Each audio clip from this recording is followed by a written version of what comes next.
அனைவருக்கும் எனது அன்பான வணக்கம்.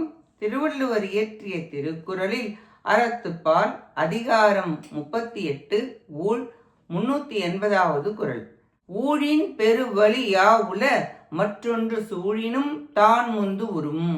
விதியை போல வலிவுள்ள ஒரு பொருள் உலகில் வேறு இல்லை. அவ்விதி மனிதனுடைய முயற்சிகளை எல்லாம் அழித்து தான் ஒன்றே முடிவில் வெல்கிறது. ஊழ் போல் மிக்க வலிமைசாலி வேறொன்றும் இல்லை. ஆராய்ந்தால் விதி விலக உபாயம் கேட்க அந்த உபாயமே சூழ்ச்சியாக வந்து முற்பட்டு நிற்கும். தப்புவதற்கு வழி கிடையாது. வழி கண்டால் அந்த வழியே ஊழ் வந்து நிற்கும். நல்லூழ் நன்மை தரும், தீவூழ் விளக்கினாலும் விலகி போகாது. முற்பிறவியில் செய்த வினை அனுபவத்தே ஆக வேண்டும். ஆலோசனை செய்தால் அந்த ஆலோசனையே ஊழ் வந்து தாக்கும்.